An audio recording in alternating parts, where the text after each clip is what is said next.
Hey guys, it's Sam, and this is my spoiler-free review of Aeon by Alison Goodman. This is the first book in a YA fantasy duology, and it takes place in an Asian-inspired culture. The author said that this is a Chinese-Japanese kind of fusion, and it follows our main character of Iona, who is disguising herself as a boy, Aeon, in order to possibly become the new Dragoneye. Dragoneyes in this world are kind of magical leaders. There are a number of different dragons, and every 10 years a new one ascends into power, and they choose the next Dragoneye who's going to be trained by the current Dragoneye, etc., etc. So there's multiple different kind of leaders and stuff, and she can see all of the dragons within the spirit realm. So her master and trainer found her and made an exception because there are no female Dragoneyes. So she has been disguised as a boy and has been trained and is hopefully going to be picked as the next Dragoneye. So I went into this story with really high hopes. I've had this book on my shelf since right before I joined BookTube, and I'd heard really amazing things, about this girl who's dressing up as a boy to be a dragon trainer and dragons and, like Asian-inspired fantasy and all this stuff.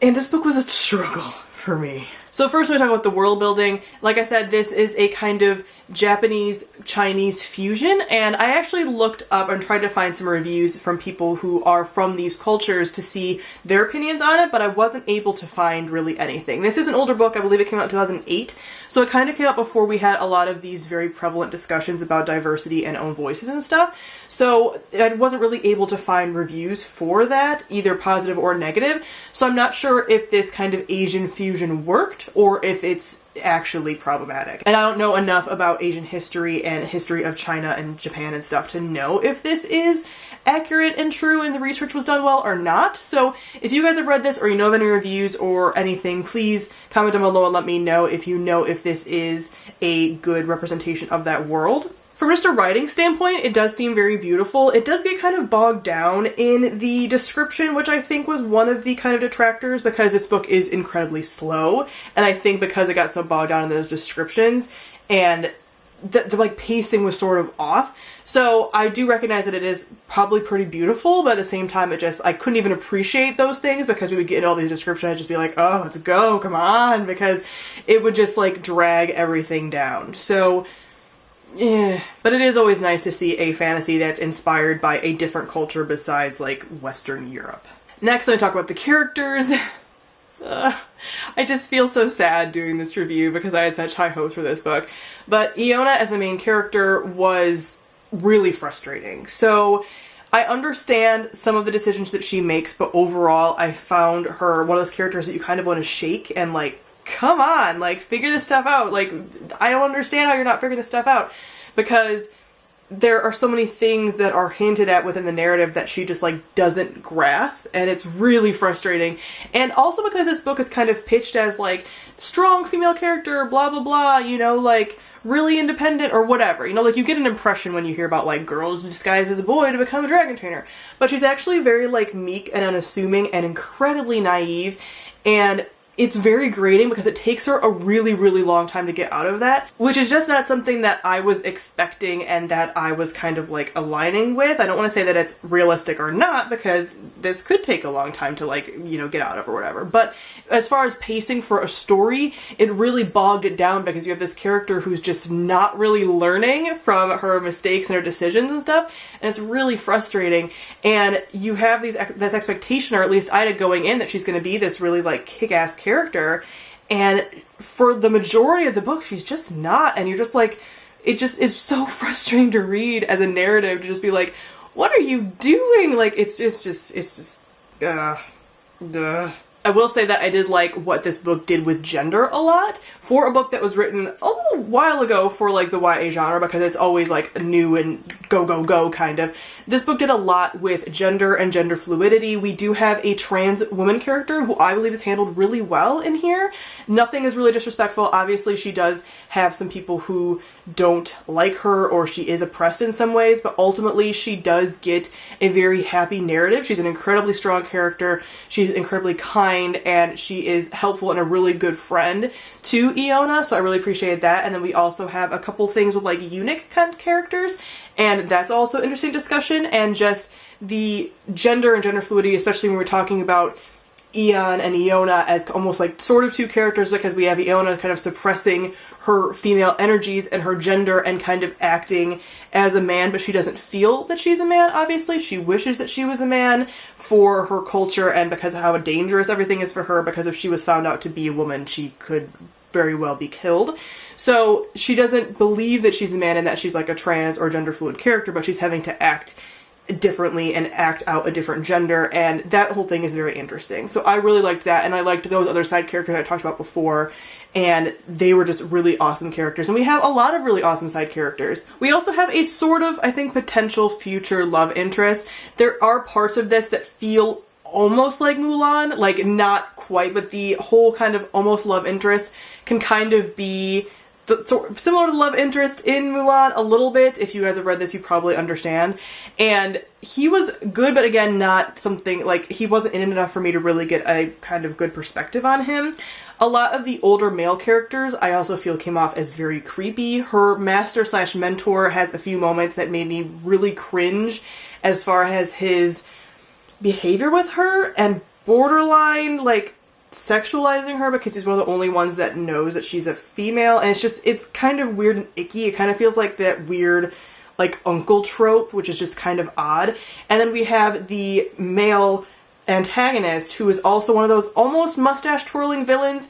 You don't really understand why he is the way he is. And he is a character that I feel like is not really explored enough, because we just have this antagonist where it's like, he's bad and he's hyper aggressive, and he, of course, since he's bad, he obviously would be a rapist, and like all of this stuff, which I just feels really lazy.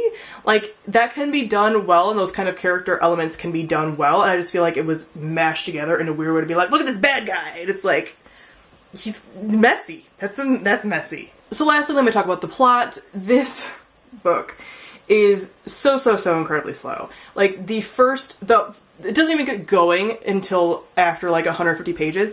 And the thing that really just ruined this book for me, honestly, I can really set aside a lot of other issues with it, but the foreshadowing in here is so hammer-fisted that it just beats you over the head with it hundreds of pages beforehand, and then the characters like don't figure stuff out. So from the beginning, I kind of knew where the jump off point and what the jump off point was going to be, but then you have to wait 150 pages for that to happen.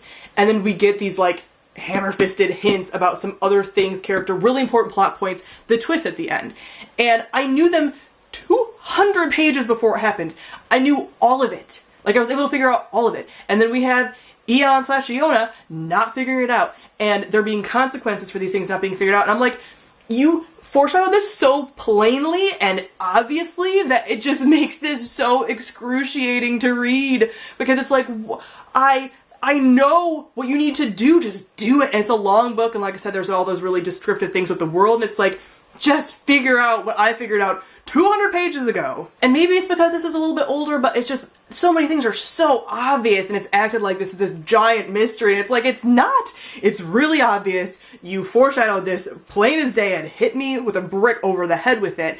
I get it. I know what it is. This book is really frustrating, obviously. I was going to read this before the end of the year, and then I got about halfway through and I was like, I can't. Put it down for a little while, picked it back up, and it started to kind of pick up, and then I was kind of getting hope a little bit, and then I was like, oh, all these things just keep happening that I know were gonna happen hundreds of pages ago. It's so frustrating. And then we just have, like I said, kind of tied in with the antagonist, we have these different plot points of the antagonist doing some really horrible things. So there are trigger warnings in here for sexual assault / like mind rape, I guess you could say, and the way that was handled, I think, was really poorly done. I think the way that the narrative handled it was really poorly done, because you have the narrative borderline excusing it, and I don't think that's okay whatsoever. So that's really disgusting. And then I didn't mention this earlier, but Iona is a disabled character, so she was disabled at a younger age, etc., etc. And I was kind of excited at that. I was like, we have this really strong character who wants to be a dragon trainer and blah blah blah. And then we have something very cliche that if you know about disabled representation, you probably know what I'm hinting at, but I don't necessarily want to spoil, but also I almost want to spoil because it's like, it was handled so shittily. We have one of those things happen, and it's like, Thanks. So overall, I found the pacing of this book to be pretty awful. I found the disability representation to be pretty awful. I found the way a lot of things were handled to be really bad, and ultimately the beating you over the head with the foreshadowing is what got to me the most, because I wasn't gonna give this book a higher rating based on some like the gender things that were explored and it being like a unique fantasy world and stuff like that, but it was excruciating for me to read at times. Like, I was ranting about this constantly to Gerald and stuff about like, listen to this and blah, and he'd be like, that's really obvious. And I'm like, I know! Like, it was bad. So I disliked this reading experience so much that it just plummeted the rating, because like, the writing was just, like the writing as far as, not the descriptions, but the writing as far as the plot and the foreshadowing was poor. It was incredibly poor. Like, you do not foreshadow stuff that plainly and that obviously 200 pages beforehand and then have the characters like, I don't know what's going on. It's irritating. I need to be done. I'm obviously going to do a gripe on this book and go into everything about it to rant more, because I'm already getting ranty in this review, so I'm going to go into that. So if you read this book, go ahead and check out the spoilery rant gripe that I'm going to be doing on this book, which I will link on the screen. Since I don't think I mentioned it in my rage, I gave this 1.5 out of 5 stars. The 0.5 is just for the gender representation stuff, and everything else is just bad with the, you know, writing and everything I just talked about. So 1.5 out of 5 stars. Whew.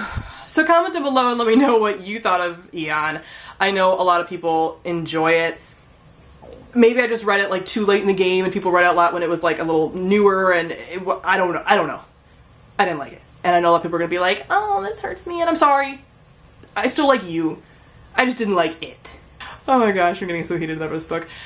Just comment down below, and thank you all for watching, and I will see all of you guys soon. Bye.